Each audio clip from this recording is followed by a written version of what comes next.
around our Shabbos table. And, as we like to say each week, we are aching for and looking forward to when we can be together physically and in person around our Shabbos table. Welcome back, Matthew. But this is going to, at least in the short term, suffice. We love this opportunity on Erev Shabbos. You know that the Shir Shel Yom, that the song of the day that we sing on Wednesday is at the end of the song of the day, is L'chu Neranan Ala Hashem. Commentaries teach us that already Wednesday is already preparation for Shabbos. So Thursday night when I was in yeshiva was already, everybody was excited. Everyone would get ready for Shabbos. People there would be a cholent somewhere. There'd be a Thursday night. Now Wednesday would be the Shira. Yeah, and Thursday night would be the celebration, getting ready, preparations, of course, the Hachanas Erev Shabbos. Tonight already now is the Erev Shabbos. So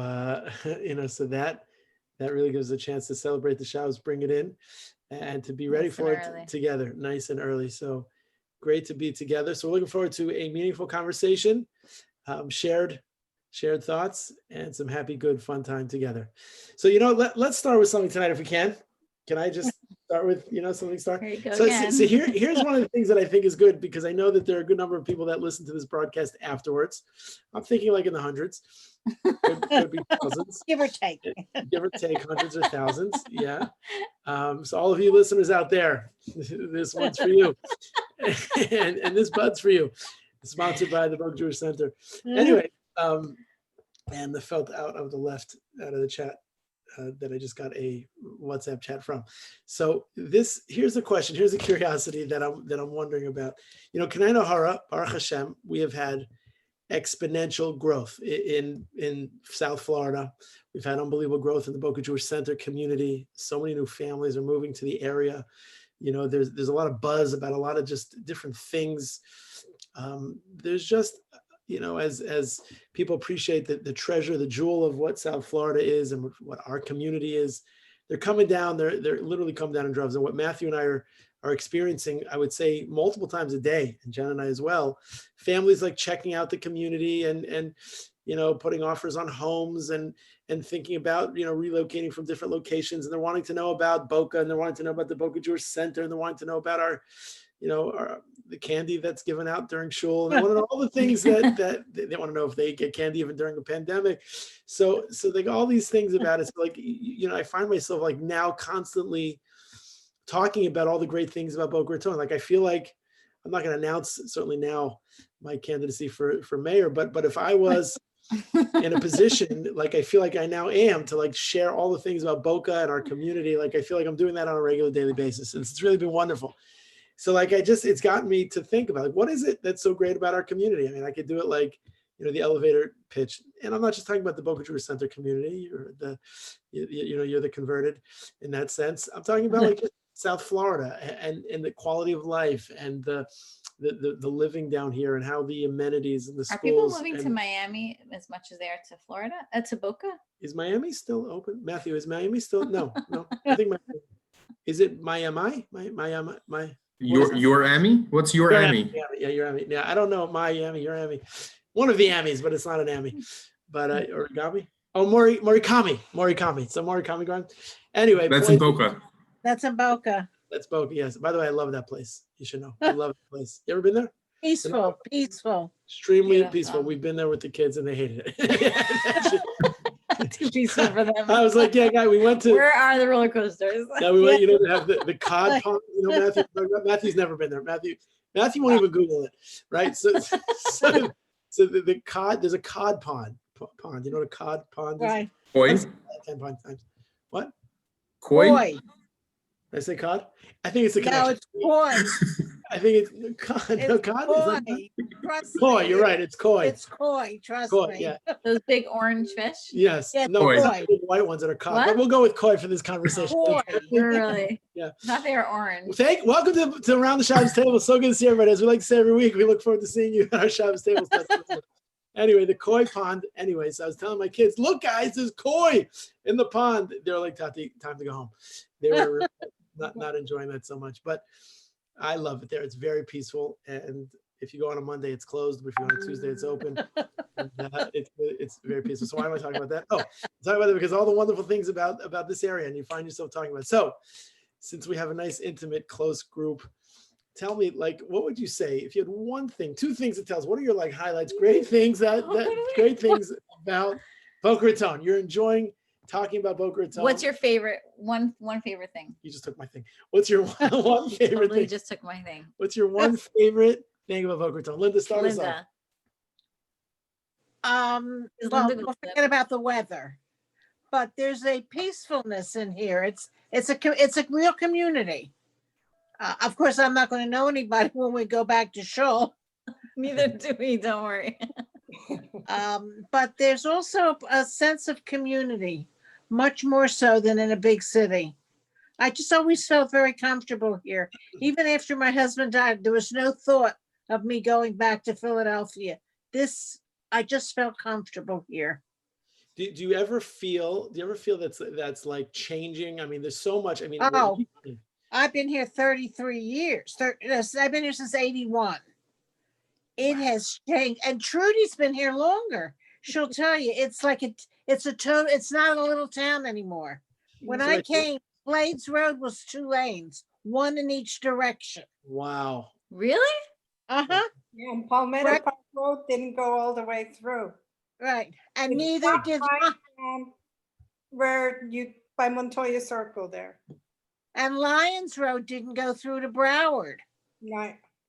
They Wow. didn't want to come through because they didn't want the riffraff of Broward coming into Palm Beach County. Remember, Trudy? They didn't want to open up Lyons Road. Yeah. So what- Clintmore. Do you like Clintmore was old not. Boca or new Boca better? Old Boca. That's not such an uncommon answer. Like I find that there's, a lot of different areas that have been, I would say, inundated, expansive. I know that, for example, Lakewood, New Jersey, people who live in Lakewood, there's like old Lakewood and there's like new Lakewood. Lakewood, people that live in Lakewood don't even live in Lakewood. They live in Toms River. They live in, in Howell. They live in various areas that are called Lakewood, but they're not actually in Lakewood. It's the old and the new. So like, there's a lot of people that feel very nostalgic about that.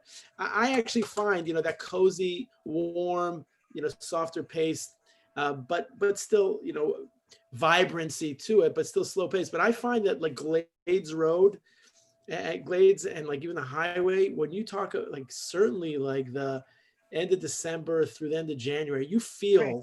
I don't mean to sound like, like a bifurcated Dickayid, but I'm saying like you feel like the Northerners are here. You feel like you're inundated. When I moved here to go to Publix, I had to go to Federal Highway and 20th Street. That was the only Publix. Really? You know how And the bakery was not part of the store. It was a building next door. Really? tell it's autumn in Boca? Say what? You know how you tell it's autumn in Boca? The license plates The changed. changing colors of the license plates. Yeah. And not so Right. much anymore. Not so much anymore because of the tax advantage. People take residency here, Um, And leave cars here. Right. but it was totally different. You used, I'm trying to, I think that was gonna go all the way to Federal Highway. Wild. It was a trip. But, So that's your favorite thing, the coziness of it, the family, the community. yeah, it was small town. Trudy, what's yours? What would you tell? What's your go-to best thing about Boca? Just I feel at home here, so I don't know. I cannot say that about any other place except Switzerland, but here I feel really at home. I can say because people are friendly in general, and everything is convenient. We're really spoiled. We have a lot of convenient things here for the Jewish community. I mean, we have restaurants, we have stores. We are not lacking anything. It's No. really amazing. Like the convenience is like reached a whole new level, like a whole new level. You with Instacart and and all these different Curbside. curbside pickups and drop-offs. And I mean, like, you really like, you have everything and you can get anything, but you really like can theoretically go through the day, the week, the month, the year, and like not really have to interact with too many people and still get everything that you want. Now, some people, the Brady Bunch, where like everybody leaves the screen, so there's a guy in the middle. I don't know, is Matthew on your middle of your screen also? Is he- No, Matthew's, so Matthew's shaking his head there. He's Like, not on their middle? I don't know. Matthew's not in the middle. Matthew's in our middle. Matthew's in our nucleus here. So He's in my middle too. there you go. So like the idea is, you don't have to really be anywhere, see anybody, interact with anything. Some people like that, Matthew, and some people don't like that. Gibber. All right. Mark and Nancy, what would you say? We've been here 6 years now. Time really went by fast, but I think we felt comfortable here from the beginning. It's the sense of community here. There are other more general things. Boca is one of the prettiest cities in South Florida. We had older friends who moved into a continuing care community in Del Rey, but come down to Boca all the time because they think it's just a prettier city. It's pretty. It really is nice. And it's interesting, I bumped into friends from Teaneck who have a place in Boynton. They were coming down to Boca to shop. One of the things about Boca that was attractive about Teaneck too is you have Jewish facilities of all kinds that, the whole life cycle is You can access. right here. And people who live in Boynton come down. I feel like everybody comes up here, right? I feel like everything is up here. No? Yeah.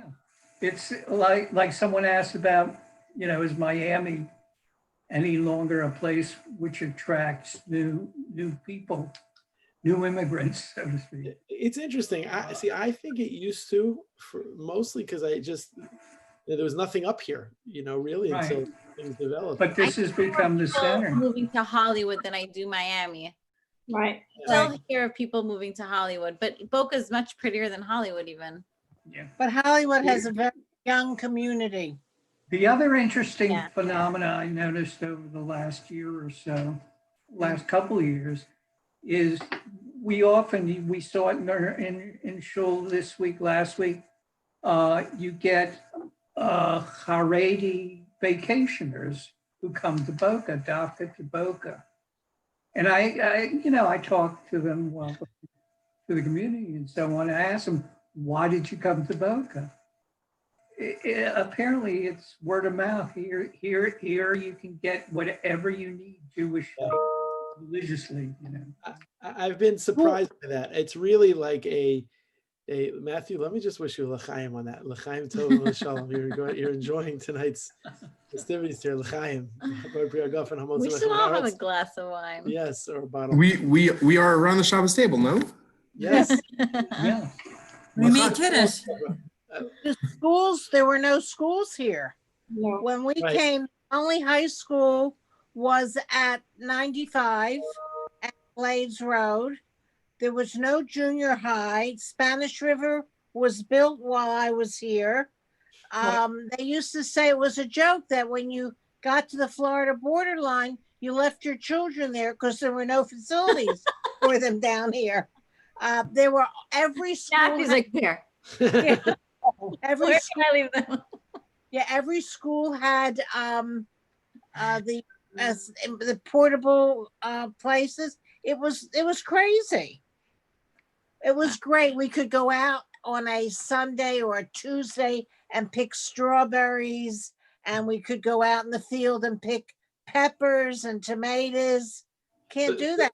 So let me ask you a question. Now with the new Verdi school, I mean, even before, it takes me 20 minutes to get home from shul. Oh no. Are they in session after already? Shabbos. What? They're open? They've been in person from the beginning, yeah. I didn't even know the building was done being built. Yeah, yeah, yeah. Oh, the building is, it's a huge campus. It's like, I know, I see it, but I didn't notice that they have carpool already. Yeah, Matt, Yeah, yeah. That's Mark's annoying. in the Mark, carpool you every should day. walk. You should not be driving that. It's getting That cool enough. carpool line is crazy. I'm gonna Matthew, take you my also bike walk, and, okay? What? Matthew should also walk. when it cools off, I usually ride my bike. There you go. That's Yeah. nice. Yeah, I That's the like way to go. How about you, Nancy? What do you love about Boca? I love the community. I love the shul. I love the Rabbi Rebbetzin. Oh, so sweet. And that for me is the That's so nice. biggest part of why I love Boca. That's so sweet. That's So sweet. True.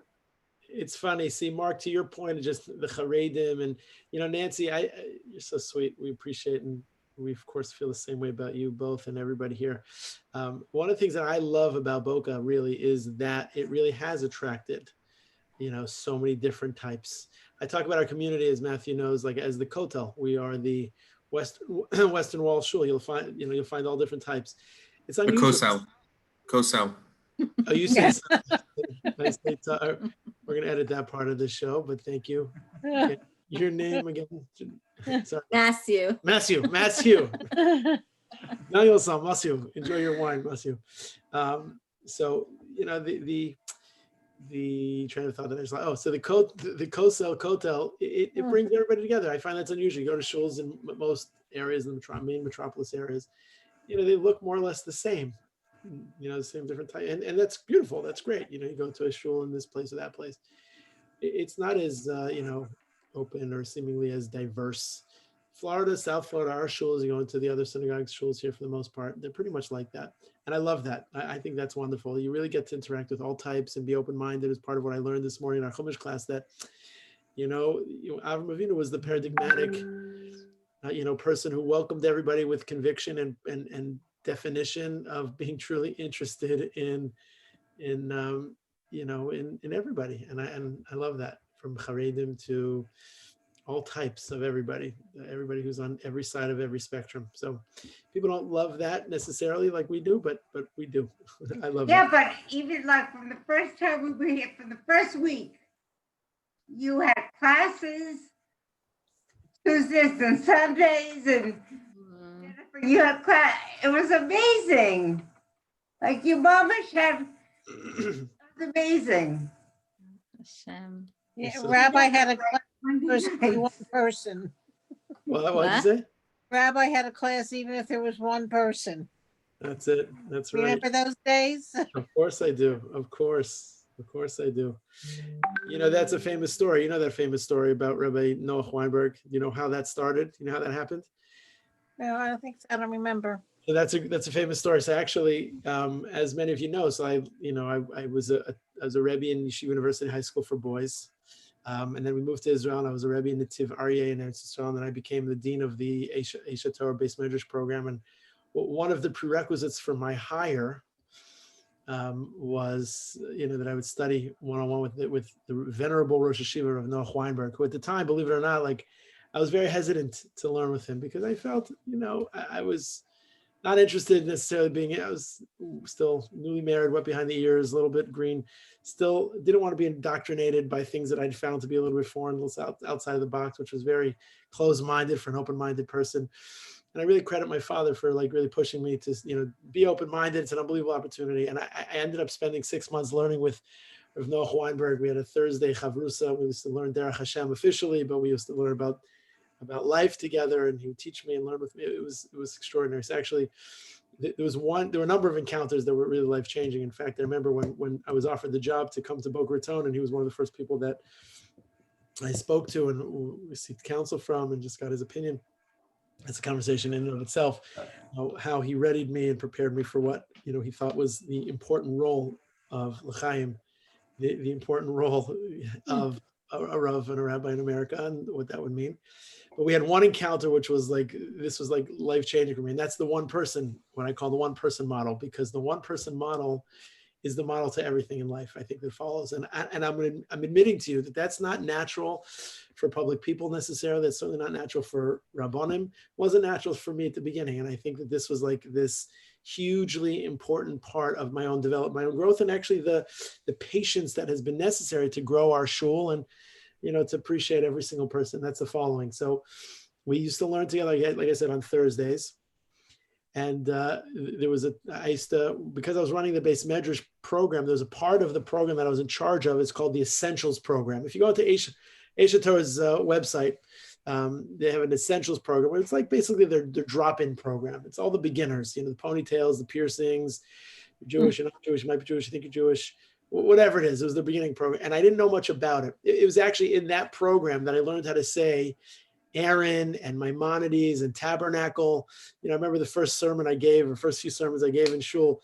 So I get up, as I'll say, the Rambam says, Maimonides teaches the Mishkan here, the Tabernacle this. So my daughter, Chan, we just came from this, she's like, Tati, what's a tabernacle? What's a Maimonides and Aaron? She thought it was like some, I don't know, dropped from some spaceship. But it was in those rooms that I had to translate and do it. So I decided I'm gonna teach in this program because I didn't know enough about it. So I gave myself a 9 o'clock slot. And here I'm running this program, and I'm running it. And there's Shivas in charge of the Shiva. I just had this department that I'm running, and I'm giving this class. And it was 9 a.m. It was usually a pretty full class.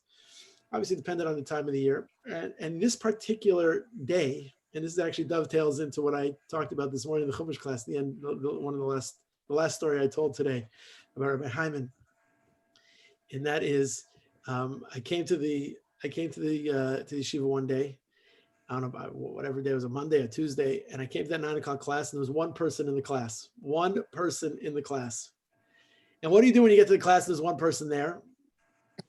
Unlike the story that I told today, which I'm a little embarrassed, but okay. But I started schmoozing with the guy. Yeah, I started schmoozing with the person that was there, and I said, okay, we're not going to continue the class. We're gonna cancel the class, and I canceled the class.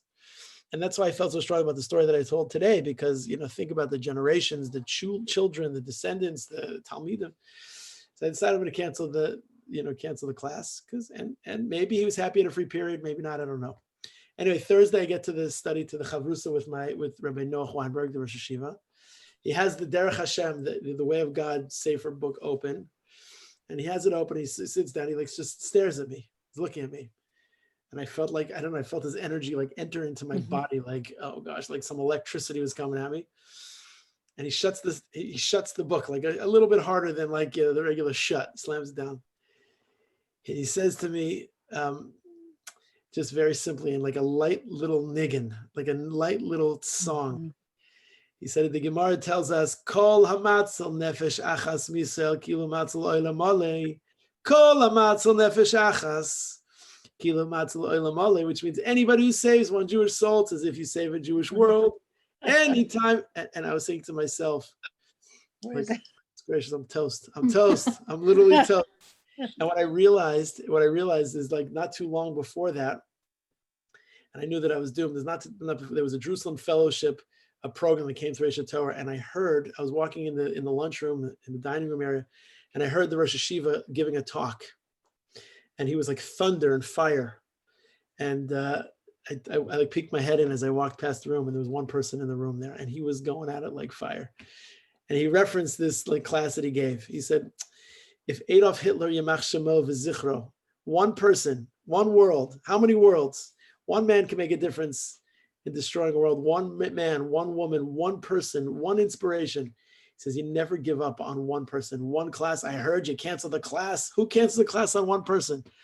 I was like rocked from that, mortified, but it taught me a huge lesson. He says, you don't cancel a class with one person. One person's an entire world. You save a soul, you teach a soul, you inspire a soul. You really, it's one world. So that was really, and that made growing a smaller shul, like, because it's not about the huge numbers. It's about the quality of the people and the relationships that are had, So that actually reminds me of this week's Parsha. Oh, that's an unbelievable coincidence. Are you serious? Well, I first of all, we had a couple of very big losses this week in Israel, and as you know, I like to read Rabbi Jonathan Sachs weekly. That's all. And one of my favorite books is his book, The Letter in the Scroll. I've quoted that book so many times over the years. So I was reading something that he said about this week's Parsha, and it was similar to this, Avraham Avinu in this week's Parsha, he's like at the end of his story. And the two promises that Hashem made to him that like he didn't even see the end of it in his lifetime was that he's going to inherit land and he's going to have generations and generations of children. And it, a whole lifetime it took him to, Sarah dies and he's now like at a very old age, he's like figuring out, he's in Canaan, but he doesn't own any of Canaan. He makes like his first purchase at this very old age that he's in. And Rabbi Sachs explains that, Hashem makes promises and has, things available to us, but that really it takes our effort and our work to be able to bring those promises and those brachas into fruition. And even though he, had one little plot of land by the end of this week's Parsha, that, he didn't get to see the entire Eretz Yisrael become ours. Like you just start somewhere, you make one small step towards, what's going to be eventually, like the stars in the sky and the sands on the ground. The two things he does in this week's Parsha is he buys Maras HaMachpelah, and then he starts to look for a shidduch so that he can make this continuity come from his name. But it takes him an entire lifetime to accomplish that. And it says in the Parsha that he had everything, like he was satisfied, even though he didn't see what would come after, and he didn't see Eretz Yisrael become his. It was like, one step at a time. And Rabbi Sachs, he says like every person has to make sure that they're doing their part in just that one little next step in the master plan. So I would like to ask you, Rabbi Gibber, how do we know if we're doing our part, and maybe even what is how do we know what our little small part is, because we're all on this journey, and we have the promise of Mashiach at the footsteps of the crazy times that we're in, and we want to make sure it's never too late, as we see from Abraham. It's never too late to start and to journey and to dig and to figure out how we can play a part in getting the world to where it needs to be. So I love that question. I love that observation. I think that's a huge thing. I'm actually thinking just at the end of this question, which is, there are so many biblical personalities who find themselves later on in life. You never think about that? I mean, you have really Moshe Rabbeinu and Aaron. You have Avram Avinu who finds Hashem and has this whole encounter. There's so much about how old he was and when he has children, and when he has Yitzchak and Sarah, right? I mean, there's so much. It's interesting. And maybe part of what that is just realizing just this idea that you could spend a whole life a certain way, and life is a journey, and life is a needed effort to be focused on ever so vigilantly, that no matter how old or no matter what your stage Even is. then, all the imahos, all the matriarchs, they were supposed to start the new generation. They were all barren. It's right. like, yeah, and imagine like what that was like for them when it was happening. So I think number one is that just to realize that Avram Avinu finds God at a certain age and a certain stage, and Yitzchak is 37 at the Akedah, and there's just a lot of that's number one. But I think the question really begins with, so you're asking how do we know that we're contributing, right, to the greatest cause and the most important mission, like we're part of the mission. So I think it begins with just thinking and realizing and knowing that there's a mission, right? I think a lot of people fail that first step. You can't think of yourself as part of something until you realize that there's a something. Like, right, if I want to be a champion in a sports and I want to be a champion in an academic, I have to realize what that discipline is. So I have to see the totality of the Jewish people. I think, unfortunately, so many people see themselves within the sum total of their very specific small group, and not the totality of the large S of the Jewish people. The concept of the that every Jew is a letter in the Sefer Torah, and if one letter of the Sefer Torah is missing, is puzzle, is delinquent, it affects all of us. Your mitzvah affects us positively. That's Rabbi Sachs's whole book, The Letter in the Scroll. Like each person is the letter in the scroll. That's the whole theme of that.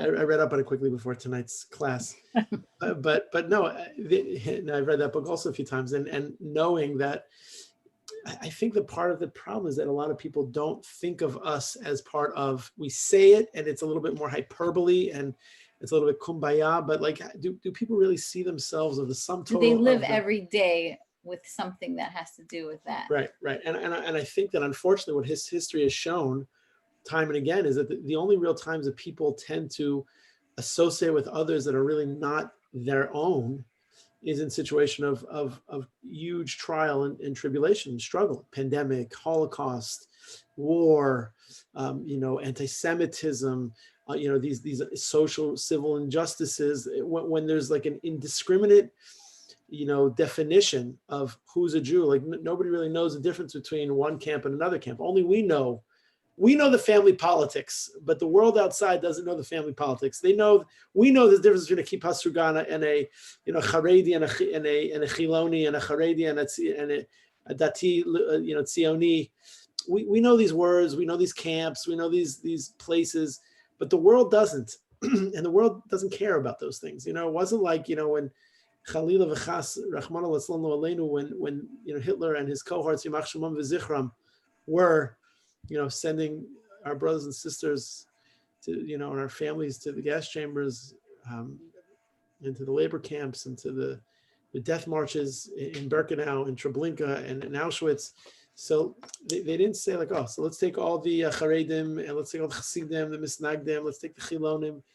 It was always with a sense of we're brought together and banded in that way. But that's really been the challenge, is like, if that's true in the world of like something that's dark and harsh and intense, we have to figure out a way to do it in a situation of light and hope and promise and good things. And I think that, part of what we've experienced over these past number of months, I'm not going to say the C word, but part of what we've experienced over these past number of months is I actually think that we can hold our heads pretty high, thinking about what we've been able to accomplish, what programs we've been able to put together. And I'm talking about like in a national sense, how we've forced ourselves to identify ourselves with a larger group of people on a swath of just different positivities and things of that sort. So, it's all about the mindset. It's all the power of our mind and what we choose and how we choose correctly. But I think it starts with that, is just to know the largesse of it, and to know that you're part of it. So are we doing our part? Are we doing our part? Listen, that's a question every person has to ask themselves every single day. Am I doing my part to be part of the same goal? So I think that the answer is, me personally, you personally, is that what you're asking? Me personally, you're asking like are we? How does a person, any person know if they're doing their part? You're right. Everyone has to ask themselves that question. Yeah, it's a very good question. Everyone should ask before they go to sleep at night. Well, we're supposed to. Actually, if you think about it, there's something called cheshbon hanefesh. Cheshbon hanefesh means we're supposed to do an accounting and a reckoning and a scrutiny. And every night before you say, before you go to bed, you say the Kriya Shema Lamita, the Birchas HaMapil, and you're supposed to say, I forgive this person, and I think about the day that I had. Did I have, the day and the week and the month and the year that I'm proud of? Like, did I, we wish people they should have long life. Well, how do we say long life? We say Arichas Yamim. You should have a lot, Arichas, Arichas Shanim. You should have long years, many years. We should also say to people, you should have Arichas Yamim, days. What's the difference between long years and long days? Because, we don't just wish people should live a long life. They should live a long life. They should live a long life with a lot of long days. And those long days are not just hapless, worthless, meaningless activities. But if what we do in our day is in the advancement, today being more advanced than it was yesterday and before the day, 2 days before and the month before, is in the advancement of bringing Kvod Shemayim, God's holiness. I am bettering myself in my spirituality. I have come closer to God through my mitzvos, through my care of the mitzvos, through my community involvement. if I can say that about just myself and about my community, then the answer to that question is yes. Do we ever answer that question yes, and therefore the day is over and the work is done? Never, never. And there's so many examples of where that's true. I mean, listen, look at the beginning of this week's Parsha, Parshas Chayei Sarah. So we know that there were, how many trials and tests of Avram Avinu were there? So we know the Mishnah says there were 10. What was the 10th? So it's a big machlokas. It's a dispute as to what the 10th was. Many commentaries teach us that the 10th was the Akedah, was the sacrificing for which he seemed to that he was going to be obligated to do of his son. That was number 10. But actually some say that that wasn't number 10, that was number 9. Number 10 is finding a burial place for his wife.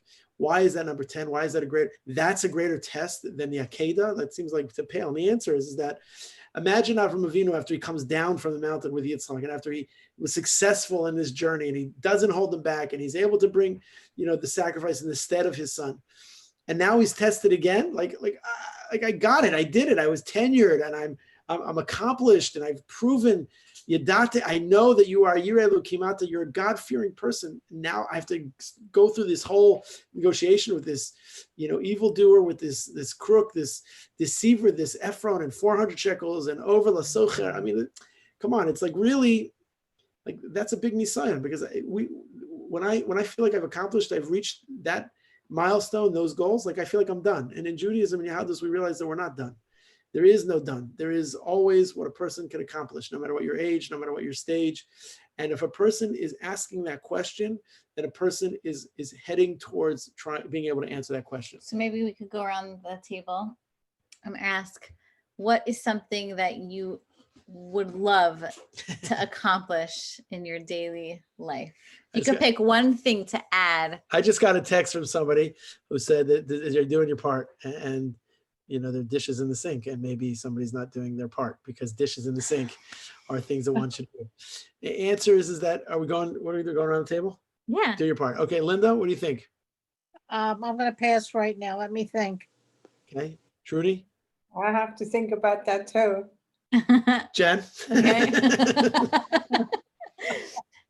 One thing that I would like to do as part of my doing my part is, everyone has a different, every stage and every circumstance that you're in brings along a new part of your part, I guess. So right now, having a positive and laughter in my home and music when, there's a lot of crying going on with the kids and the Zooms and they're frustrated. And so I think that my role and my part right now is to make this stage a happy one and a positive one. And every day, if I could have a laugh with one of my kids, I feel successful. And I just put Yitzi to sleep and we had such a good laugh and it was like the highlight of my day. Oh, that's sweet. You do that great. I'm trying to think what we were laughing about. I can't remember. How about you? How about Matthew? Matthew? Matthew, you're muted. I have to think about it. Okay, person. How about Matthew? How about now? How about Mark? It's interesting because I've been retired now for 6 years. Retired, but not done. You're hardly retired. But You're not retired. the thing that keeps coming up is, how did I get all this stuff done? I was working more than full time. It's so true. I don't have enough hours in the day to do what I want to do. That's amazing. Does anybody ever ask you, like, what do you do all day? And you're like, just like annoyed by that question because like you're so busy. I can't even take a nap in the hour. That's amazing. Good for you. You should always feel that way. You should always be that way. That's amazing. Back to Matthew. What do you think? No, how about Nancy? Do you need more time? No. I would like to,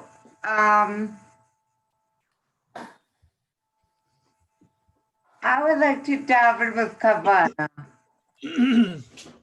every day. Wow. That's something I'm working on. try just one part of your davening, like one bracha. It's so hard to stay focused the whole, no? I think it's great. I think it's great. She's like, I think that's so beautiful. no, I think you should do Shachris Mincha Ma'ariv Musaf and Hallel if you don't just as a start off point, and then you'll get to Ne'ilah, Ol Nidre, and one bracha at a time. That's my vote. I say 2, but okay. That's beautiful, Nancy. That's a beautiful way to contribute to the mission. How about you, Matthew? I do my part by trying to educate my children to be mensches. Wow. No, Matthew. That's a hard one. Matthew, can you just take those notes and push them off to the side and then read that? Just tell us your natural. Did you read that? That sounded like so scripted. Oh, That's a good one. That is a good one. That's a beautiful one. A good one. That's one. What about you, Rabbi? Pardon me? What about you? You help build a community, both of you, Matthew and Rabbi. It's pretty worthy. It's really. I remember I was doing a wedding of one of my students a few years ago, and they called me up to the chuppah and announced me from Boca Raton, Florida, and one of my Rebbeim was under the chuppah. I had a bracha. He was Masada Kedushin, and he said to me, he whispers in my ear, like in between like brachas, he says to me, "They announced that you're from Florida." I said, "I know." He says, "You live in Florida?" I said, "I know." So he says, "But you're not tan." So I said, "I know." Says, "What do you do all day?" I'm like, I work. And this is all like, by the way, if I was mic'd up, they would have put that on YouTube somewhere and I would be maybe out of a job. I mean, it was, he was basically saying, like, what are you doing down there? And you realize you can be in places, you're inspired by the places you go and the people you meet and the things you can do. And, I don't know. I always get a lot of strength and a lot of chizuk, a lot of power from that. A lot of power from that. So building a community, I look at the building of the community, which has been so integral to our, the past number of years of our professional lives and our personal lives. I look at it that, like in any situation, it's like, that you say about you raising kids and your kids raise you along the way. You become a different and a better, hopefully a better person as you're raising your children. Like the parent that I was is not the parent that I am, and the parent that I am is not the parent that I'm going to be. Hopefully always incrementally better and for the more. And I think like the community that we're building, I've always looked at it as the community that has helped and does shape and build me. Like I have become and becoming and have learned so much from what I do. You're brought in as the rabbi to be the spiritual guide and teacher, but what ends up happening in reality is that you become the recipient of and the beneficiary of closest of bonds and journeys with people and relationships that you never thought or ever imagined could be, and you grow. I remember when I was in rabbinical school, you think of the rabbinate as a place that you give bar mitzvah speeches and you kiss babies and you high five and you bar mitzvah people, and and then you learn really fast that those are like going to give you rousing speeches and get everybody standing on their feet and clapping and okay, we're gonna do it, and you realize fast that there's so many facets of inter-involvement in people's lives and the intimacy of that and the relationship of that, and that's not only fulfilling, but it's fulfilling on any level, on every level. And whether you're in the workforce or you're in the the rabbinate or you're retired or anything, when you're doing anything that moves things forward and connects people to people, it means a lot. I'll say, one thing, Linda, that I think you'll appreciate very, very much, and that's really, I thought of you when I heard this. The one of the main rabbi who offered the hespedim, that was the officiating rabbi at Rabbi Jonathan Sachs's funeral. There's a lot of great clips and meaningful, powerful videos going around, which I'm sure you've seen. Did you hear his daughters? Did you hear Gillis? Yeah, unbelievable. Unbelievable. I thought it was riveting. There's actually another video that I watched of hers where he was the recipient of a. Right, that was beautiful. I saw that too. He wasn't expecting that, right? And he's Right, that's like very eloquent and extraordinarily poised and she has a brilliance about how she talks. It's clear that she's the daughter of such a man. But I don't know if you've heard this, and Linda, I got to send this to you right after this, because this is so for you. This is just so for you. He said that that he was installed as the rabbi. This rabbi who was speaking was installed as the rabbi of his synagogue. And the rabbi who installed him was the chief rabbi of the British Commonwealth, Rabbi Jonathan Sachs. And he said that when he got up there, he said he doesn't want to be remembered when he dies, which is like, it was so powerful that he said it at his funeral. He said he doesn't want to be remembered when he dies for the books that he wrote. And he doesn't want to be remembered when he dies for being the chief rabbi of the British Commonwealth. He wants to be remembered as the guy who gave out sweets to the children in the synagogue. He wants to be remembered as the guy that gave candy to the children in shul. Because what he understood is that giving candy to kids in shul makes kids love shul. It makes kids want to be in shul and connect to shul. And no matter what the candy version is, if it's for adults, it's another version, and for children, it's candy. It's the stickiness that is emblematic of what candy is, not to just your enamel, but the stickiness that sticks a Jewish soul and a Jewish heart and the Jewish brand to our Father in heaven. And that made me think of you, because, here he's this man who was this erudite and who's this philosopher, who's a scholar of extraordinary measures, who's able to interweave his brilliance into the shadows of cultures and society and fragments of the world that maybe have never been touched by spirituality. I mean, Prince Charles said that he lost his teacher, he lost his guide, he lost his spiritual mentor. I mean, you're talking about like a cuts of the cuts, you're talking about lots of diversity. He doesn't even want to be remembered by any of that. He just wants to be remembered for the sweets, the candies that he gave children. And I thought that you would appreciate that so much. Yes. Because that really is. I'm going to send you that I got a little clip out of that from a friend of mine who sent that to me. It's like those little achievements that are much bigger than we think. It's like one of the thank you notes I got from one of our bar mitzvah children. And he said to me, "Thank you for every single piece of candy you ever gave me." That is so sweet. Like the best. It's amazing. So, I've thought about this many times, and you should think about this also, Linda, which is, over the years, I've thought about, and how many more years still, like how many water bottles have we given out over the years? You should know, like Zephyr Hills is like not happy with the pandemic. The Gibber family. We only buy for our family now. Usually we buy truckloads of water. Like how many bottles of water over the years, like, do we give out? And how many more bottles, please God, are we going to give out?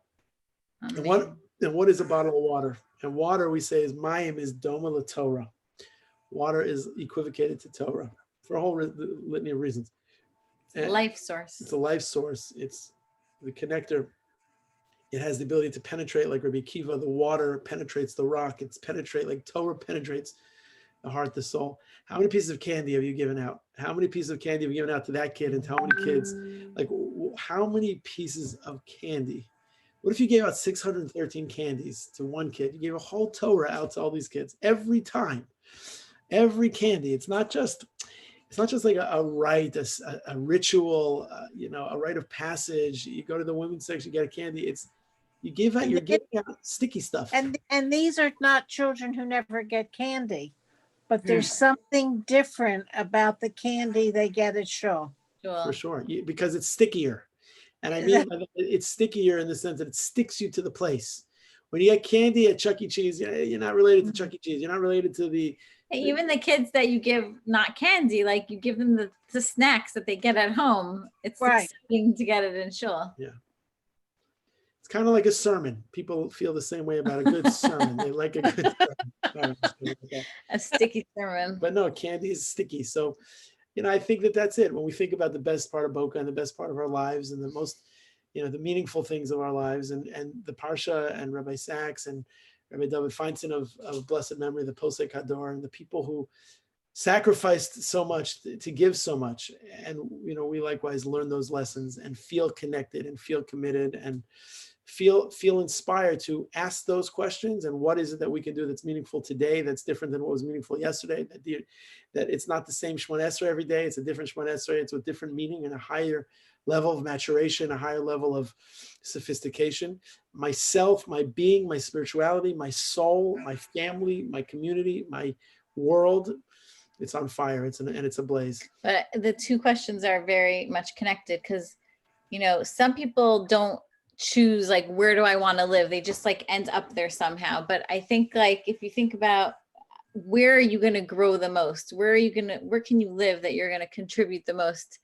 And that's something that I also love about Boca, because I feel like Boca is a place where it's that laid backness carries with it like this non-pressure, this everybody kind of does their own thing and there's no judgments and everyone's holding in a different place. And I feel like you're able to just be yourself and give so much more because there aren't the pressures that exist in like you know, Other places. faster pace.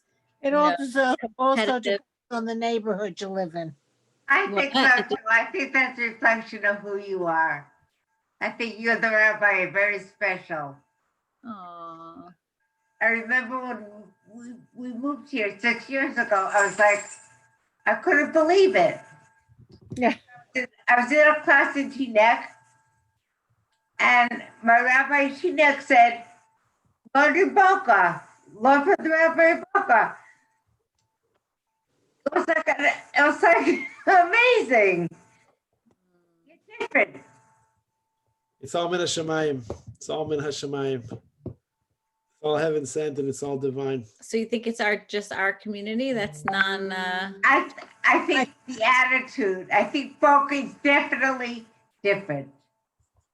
But I think you and the rabbi, You set the tempo. That you also, Rabbi, you set the tempo, Jennifer. And when you set the tempo, people follow, kind of. Right. Let's talk about the kind of. Well, I don't want it to look like it was a, you know, it's not follow the leader. But you set the when you set the tempo, it becomes a different situation. Yeah. Really? That's so nice. So sweet. We do it together and we've always done it together. We're going to continue to do it together. And the trailblazers that made it possible for us to be in a place like this and to help, it's to fertilize a place that has had people that fertilized it. And you have been here and Trudy has been here and have been here when nobody was here. And if it wasn't for the two of you and your families that trailblazed and plowed and seeded the soil, as they say, you know, there'd be no Matthew, there'd be no Gibber, there'd be no, you know, things because it doesn't happen without that. Those are the overlooked. Trudy's here longer. You're here from 79, right, Trudy? Right. I thought Boca started in the early 80s. No, she started it. And how old were you in 79? Who? Rabbi. 12. In 79, let's go around. How old do you think Did I was? she just say 12? Forget. What do you say? How old do you think? How old? I was born in 79. No way! No way! You're a little baby. I got shoes older than you. He stole your line.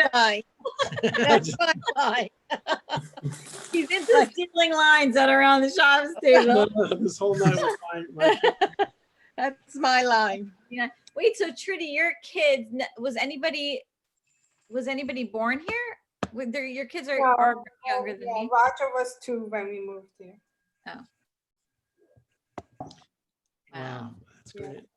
Yeah, Larry was 12. He was pre-bar mitzvah. We went back to Maryland for his bar mitzvah. That was the only thing that kept him centered because he didn't think they would know how to do it in Florida. It was too funny. So we went back to Maryland for the weekend and he was bar mitzvahed and then but by that time he was satisfied that Boca was going to be okay. Michael was already gone, you know. So yeah, it's a long time. In 1979, the Pittsburgh Pirates won the World Series.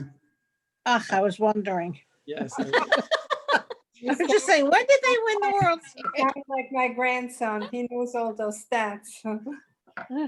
Those stats torture me because I wonder if I can remember these silly Narishkeit stats. Why can't I remember every Tosfos and Shas?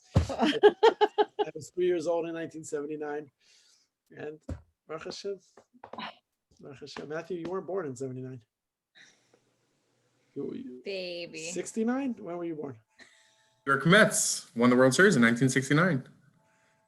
They did. What year were you born in? Let's see a little trivia. I was born in 1985. Who won the World Aye. Series in 85? Come on. I can tell you who won in 86. The New York Mets. They did, but you know who won Billy 1985? Buckner. Billy Did it. Buckner. I watched it. I Any watched it. sports fans? Anybody? I feel very old. They don't know what old is. 1985, the St. Louis Cardinals beat the Detroit Tigers. All right, that's boring. Fun facts. Anyway, we love you all. Since my mother's on, I'll just tell you she made us all books, photo albums of all of our like baby through today pictures on Snapfish, I think, and it was such a treat to get it. But my kids looked at some of my pictures, like my 8th grade graduation, they're like, what were you wearing? Like, even like I thought like I'm young, you know. They're like, oh my gosh, your hair, what were you thinking? So we're all so old in our own way. Rebbetzin, you must not be the youngest child, because then there would be no photos. So I'm assuming you're not the Right, I'm youngest. Like I'm me, lucky. like no photos of me.